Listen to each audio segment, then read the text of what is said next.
پناہ مانگتا ہوں میں اللہ کی شیطان مردود سے، شروع کرتا ہوں میں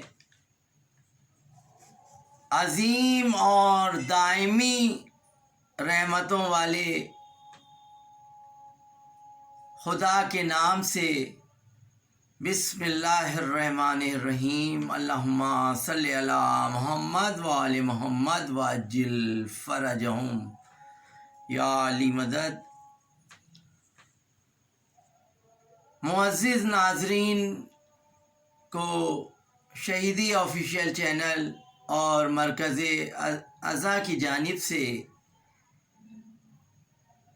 عید الاضحیٰ کی پرخلوص مبارکباد ہم سب پیش کرتے ہیں، اور دعا گو ہیں ہم کہ بطفیل حضرت ابراہیم علیہ السلام اور حضرت اسماعیل علیہ السلام اور صدقے میں 14 معصومین علیہ السلام کے تمام عالم انسانی جو ہے، خصوصاً ہم جس ملک کے باشندے ہیں، ہمارا ملک بھی، اور تمام عالم انسانی اس وبا سے نجات پائیں، زندگیاں اپنے ٹریک پر آئیں۔ یہ اللہ کا تحفہ ہو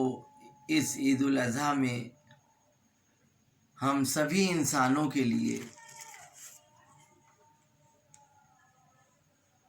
شہیدی آفیشیل چینل کی جانب سے میں اپنے معزز ناظرین کا خیر مقدم کرتا ہوں اور تہہ دل سے شکر گزار ہوں ان کے میسیجز کا، ان کے واٹس ایپس کا اور ان کے فون کالز کا۔ یہ ان کی محبت ہے۔ اکثر کوشش یہ رہتی ہے ناظرین کی کہ وہ کچھ اظہار خیال کریں، زیادہ تر فون آتے ہیں، واٹس ایپ کرتے ہیں۔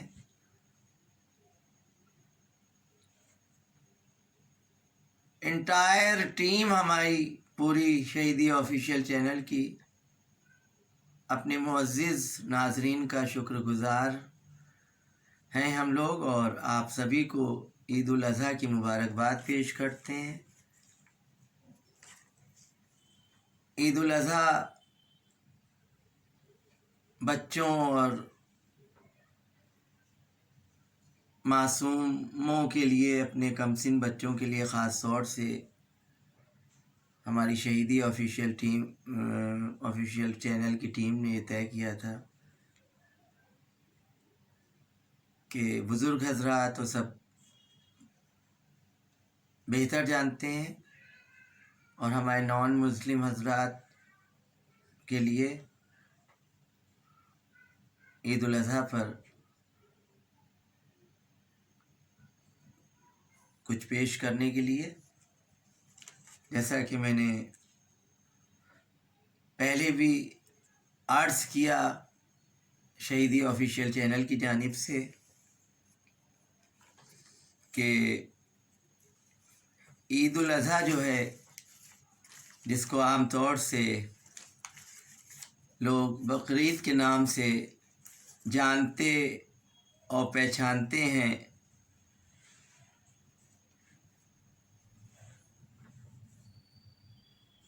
عموماً عام آدمی جب بقرعید کا نام سنتے ہیں تو ان کے اذہان میں ایک تصور گوشت خوری کا آتا ہے، چاہے کسی بھی مذہب و مسلک کا فرد ہو۔ یہاں تک کہ ہماری بزم میں بھی عید الاضحیٰ کا نام آیا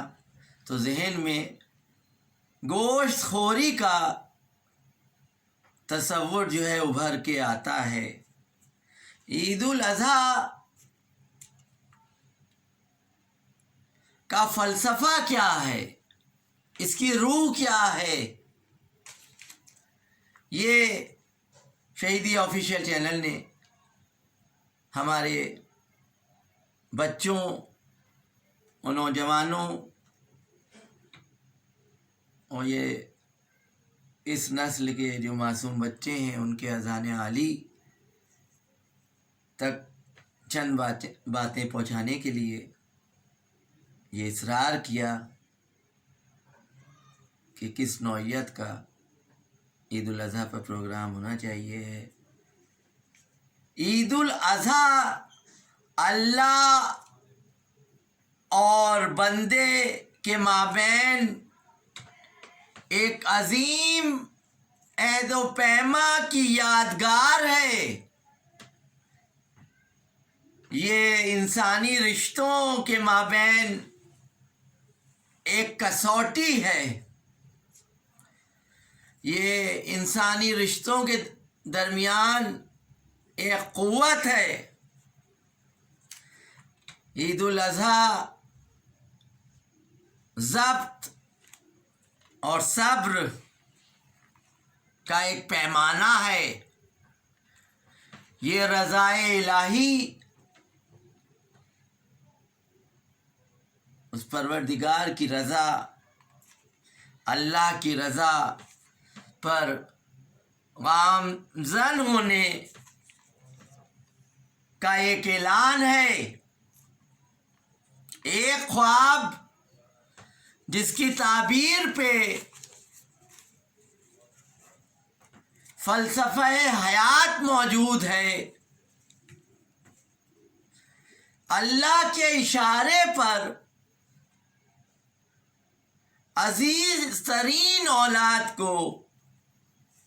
خود اپنے ہاتھوں ذبح کرنے کا ارادہ کرنا، اللہ اور اس کے بندے کے مابین اطاعت، قربانی، ضبط و صبر اسی وقت ممکن ہے جب بندے کو یہ یقین کامل ہو کہ اس کا عمل، اس کا فعل، اس کا کام اللہ کی خوشنودی کا سبب بن جائے گا۔ ہمارے پیغمبر حضرت ابراہیم علیہ السلام نے متواتر 3 دن تک خواب میں دیکھا کہ آپ حضرت اسماعیل اپنے فرزند کو حضرت ابراہیم جو ہیں ذبح کر رہے ہیں، اور یہ نبی کا خواب ہے، یہ ہم آپ نہیں ہیں، نبی ہم جیسے نہیں ہیں، نبی پیدا ہی ہوتا ہے، نبی آ کے نہیں کوئی نبی بنتا ہے دنیا پر۔ رسول اکرم صلی اللہ علیہ وسلم، اللہم صلی علی محمد وآل محمد، وہ ہمارے جیسے نہیں تھے، وہ ہمارے جیسے نہیں ہیں، بشری لباس میں تشریف لائے تھے اور ہدایت کے چراغ روشن کیے۔ ویسے یہ نبی کا خواب تھا، یہ عام آدمی کا خواب نہیں تھا، تب بھی لگاتار مسلسل 3 روز تک خواب میں دیکھا۔ اللہ کا حکم ہے کہ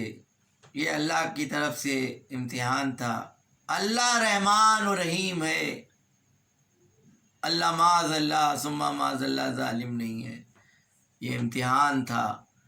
آپ لے جاتے ہیں، آنکھوں کے اوپر پٹی باندھتے ہیں اور وہ عمل انجام دیتے ہیں، اور وہ عمل انجام دے کے جب آپ واپس ہوتے ہیں تو اپنی پشت کی جانب دیکھتے ہیں کہ حضرت اسماعیل علیہ السلام آپ کے پیچھے پیچھے تشریف لا رہے ہیں۔ یہ امتحان تھا اللہ کا، صبر کا، یہ کربلا کا پریویو تھا، یہ میں پہلے بھی عرض کر چکا ہوں۔ انسانی قدروں کو بچانے کے لیے امام حسین علیہ السلام نے اپنا بھرا ہوا گھر لٹا دیا۔ امام حسین کی گردن پر شمر ملعون کا خنجر چلا اور رہتی دنیا تک انسانیت کو آپ نے بچایا۔ مجھے وہ مصرعے یاد آ رہے ہیں جو میں اس سے پہلے بھی عرض کر چکا ہوں کہ خواب ابراہیم کی تعبیر تھی پیش نظر، ورنہ حلقے شے کہاں اور شمر کا خنجر کہاں۔ یہ پریویو تھا جس کو ہم نے 10 محرم کو امام حسین علیہ السلام شہید کیے گئے۔ آپ نے مانوتا انسانیت کو بچانے کے لیے رہتی دنیا تک ایک پریکٹیکل جو ہے تمام عالم انسانی کے لیے پیش کیے کہ دیکھو دیکھو، جہاں جہاں آتنکواد سر اٹھائے گا، جہاں جہاں دہشت گردی ہوگی، جہاں جہاں انسانیت کو مجروح کیا جائے گا، وہاں کے لیے یہ مثالیں ہیں۔ کبھی غیر انسانی قدروں کے آگے جھکنا نہیں، اور رہتی دنیا تک کے انسانوں کو بچا لیا۔ یہ پریویو تھا۔ دوسری بار میں نے بات اپنے بچوں کے لیے اور عرض کرنا ہے کہ میں نے کہا کہ اللہ کی خوشنودی کے لیے قربانی دی۔ ایسا نہیں ہے کہ ہم بھرے پیٹوں کو جا کے دیں، اقتدار والوں کو دے رہے ہیں، اور ہمارے جو مستحقین ہیں، جن کو غیرت جو ہے ہاتھ نہیں پھیلانے دے رہی ہے، اور جن کی بھوک جو ہے وہ برداشت نہیں ہے، وہ کیا کریں؟ آپ نے اسٹیٹس سمبل بنا لیا ہے، آپ خالی اس کو عدل بدل کر رہے ہیں۔ حصے داری جو ہے وہ ہے مسکین کا، یتیموں کا حصہ۔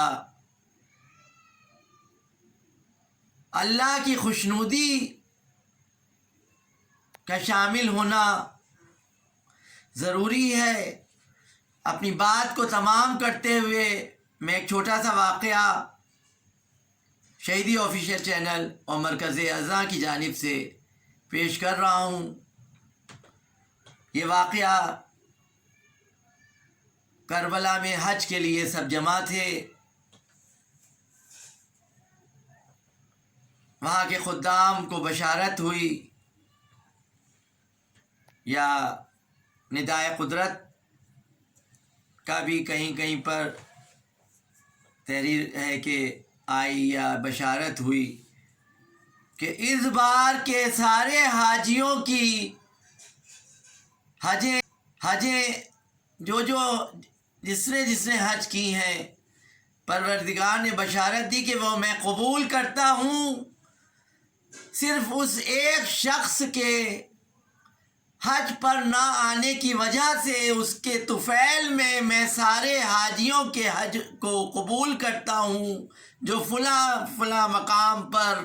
رہتا ہے۔ خدام کو تجسس ہوا، اور اس تلاش میں وہ سرگرداں تھا کہ کہاں وہ کون شخص ہے جو حج پر آنے والا تھا اور حج نہیں کر سکا، جس کے طفیل میں جتنے حاجی تھے سب کی زیارت، سب کی حج جو تھی پروردگار نے قبول کی ہے۔ اب یہ ڈھونڈتا ہوا اسی مقام پر پہنچتا ہے، بہت محنت کرتا ہے، بہت فالو اپ کرتا ہے، تو اسے معلوم ہوتا ہے کہ فلاں فلاں مقام پر ایک شخص تھا جو حج کرنے جانے والا تھا، وہ نہیں جا پایا۔ یہ اس شخص کے گھر تشریف لے جاتے ہیں اور کہتے ہیں کہ اے شخص، کیا تو حج پر جانے والا تھا؟ وہ کہتا ہے ہاں میں حج پر جانے والا تھا لیکن نہیں جا پایا، نہیں جا سکا۔ یہ وجہ پوچھتے ہیں پہلے تو وہ کوشش کرتا ہے کہ جو بھی اچھا عمل کرتا ہے زیادہ تر یہ ہوتا ہے کہ مومن کی نشانی ہوتی ہے، اس کو دہراتا نہیں ہے۔ یہ اصرار کرتے ہیں کہ نہیں تو بتا کہ تو حج کے لیے کیوں نہیں جا سکا۔ تب آپ یہ بیان کرتے ہیں کہ جب میں حج پر جا رہا ہوں، عموماً آپ نے دیکھا ہوگا جب حج پر جاتے ہیں تو اپنے عزیز و اقارب کے پاس جایا جاتا ہے، ملا جاتا ہے، اپنے محلے میں، آس پڑوس میں، رشتہ داروں میں لوگ ملنے جاتے ہیں کہ میں حج کرنے جا رہا ہوں، اور وہاں سے جب آتے ہیں تو لوگ خاطر تواضع دعوت و یہ سب اہتمام کرتے ہیں کہ خدا کے گھر سے آیا ہے۔ اب تو دھیرے دھیرے یہ رواج بھی اٹھتا جا رہا ہے، بھائی جائے گا تو بہن کو نہیں اطلاع، بعد میں پتہ چلتا ہے کہ وہ حج کرنے چلا گیا۔ یہ ہے، مگر یہ عموماً جب سے آنکھ کھول کے دیکھا میں نے یہی دیکھا کہ جب حج کرنے کوئی جاتا ہے تو اپنے عزیز و اقارب کے پاس جاتا ہے۔ اسی طرح یہ شخص بھی ہے، یہ حج کرنے جاتا ہے تو اپنے عزیز و اقربا سب کے پاس ملنے جاتا ہے۔ ایک اس کے عزیز اور ہوتے ہیں، ان کے گھر یہ لے جاتا ہے اور ملنے جاتا ہے تو وہ لوگ کھانا نوش فرما رہے ہوتے ہیں۔ یہ جا کے جیسے آیا جایا کرتا تھا، بات چیت ہوتی ہے، بیٹھنے کے لیے اسے کہتے ہیں، مگر اس سے کھانا نوش کرنے کے لیے وہ لوگ نہیں کہتے ہیں۔ جیسے یہ آداب ہیں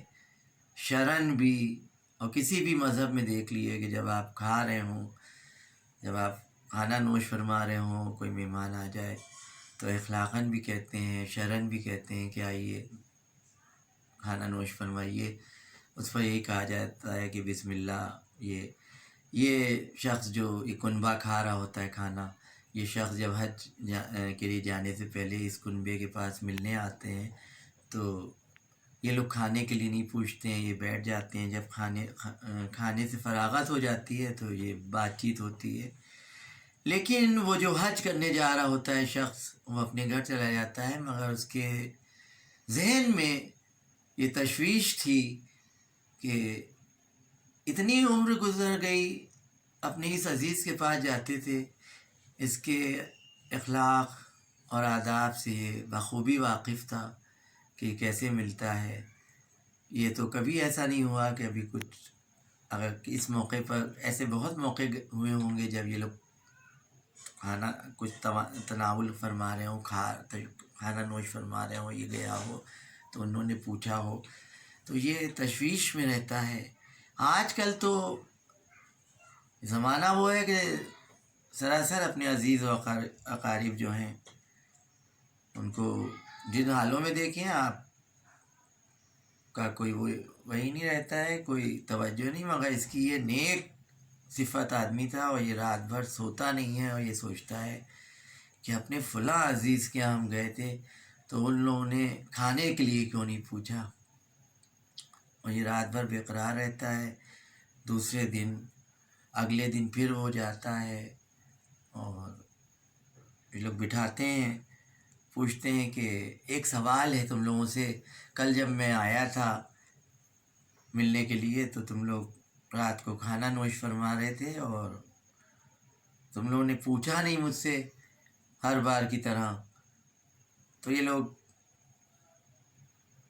کچھ نہ چاہتے ہیں اور کہتے ہیں ارے ایسی کوئی بات نہیں ہے۔ تب یہ بہت اصرار کرتا ہے کہ نہیں ایسی تو کوئی بات ہے، کبھی ایسا ہوا نہیں، میری اتنی زندگی گزری، تمہارے اخلاق و آداب سے میں اچھی طرح واقف ہوں۔ تب یہ کنبہ میں جو بڑے کنبے کا جو مکھیا ہوتا ہے، جو بچوں کے والدین ہوتے ہیں، وہ کہتے ہیں کہ اے شخص، ہم لوگ مردار پکا کے کھا رہے تھے، ہم لوگ مردار پکا کے کھا رہے تھے، اور مردار جو ہے 3 دن کا جب کوئی بھوکا پیاسا ہوتا ہے، 3 دن کے فاقے ہو جاتے ہیں تو مردار حلال ہو جاتا ہے۔ اے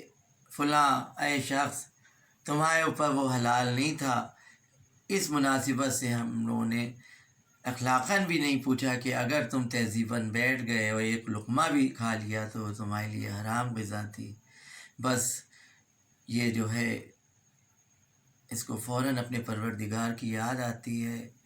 اور یہ تھر تھرانے لگتا ہے کہ میں 1,00,000 روپیہ 1,25,00,000 یہ خرچ کر کے خدا کے یہاں حج کرنے جا رہا ہوں، اور ہمارے عزیز و اقارب میں سے ہمارا ایک بھائی، ان کا کنبہ جو ہے وہ مردار پکا کے کھا رہا ہے۔ یہ فوراً جاتا ہے اور پھر ان کے گھر پر سارا جو حج کا رقم ہوتی ہے ان لوگوں کی سپورٹ کر دیتا ہے اور کہتا ہے اے بھائی تم اپنی کوئی بزنس شروع کر دو، تم اپنی کوئی تجارت کرو، اور اپنے دل تم مقروض ہو تو اس کو اتارو اور اپنے کنبہ پروری کرو اور اپنی زندگی جو ہے سنوار لو۔ میں یہی چاہتا ہوں، اس لیے میں حج کے لیے نہیں گیا۔ یہ جو خدام آئے تھے اس نے یہ پورا قصہ بیان کیا، اس لیے میں حج پر نہیں گیا، اور میں نے اپنے پورے حج کی رقم جو ہے وہاں دے دی، اور وہ لوگ خوشحال ہیں، اور ان کا کنبہ جو ہے محنت مشقت میں لگ گئے، انہوں نے اس سے کوئی تجارت کر لی۔ تو یہ ہے اصل روح حج کرنے کے لیے۔ اللہ کو یہ بات اس قدر پسند آئی کہ اللہ نے یہ بشارت دی کہ اس ایک شخص کے حج نہ کرنے کے طفیل میں ہم سارے حاجیوں کی اس برس جو ہے حج جو ہے قبول کرتے ہیں۔ تو ہمیں اس روشنی میں کہ یہ عید الاضحیٰ کیا ہے، اسی موقع پر حج ہوتا ہے، تو یہ حج کا مفہوم کیا ہے۔ ہم آج کل ہمیں کہیں اور سے ہم اگر کچھ اس مقام پر ہیں کہ ہمیں قوم کا رہنما سمجھ کے کوئی کہیں سے پیسہ آ رہا ہے، مرحومین کے نام نیابت کرنے کے لیے حج و زیارت کروانے کے لیے لوگ ہمیں دے رہے ہیں، تو ہم آج یہ کرتے ہیں کہ اپنے گھر کے بچوں کو، اپنے گھر کی بچیوں کو اور ان لوگ کو دھڑا دھڑ چاہے ان کے دل میں جذبہ ہو نہ ہو عمرے کروا دیں گے، زیارتیں کروا دیں گے کہ جاؤ یہ کراؤ، بس وہ کہہ دیا کہ ہو گیا حج، یہ ہو گیا۔ اس چیز کا محاسبہ نہیں کرتے ہیں کہ جس شخص نے یہ چیز دی ہے اس کو کس حاجی، کون سا ایسا حاجی تلاش کریں، کون سا ایسا شخص تلاش کریں جو واقعی میں مستحق ہے۔ تو ہم شہیدی آفیشیل چینل کی جانب سے، ہمارا شہیدی آفیشیل ٹیم کا آپ سے یہی اپیل ہے کہ اس مختصر سے، اس چھوٹے سے بیان میں بڑی چیزوں کو تلاش کریے۔ ایک بار آپ سبھی ناظرین کو عید الاضحیٰ کی بہت بہت پرخلوص مبارکباد شہیدی آفیشیل چینل کی جانب سے۔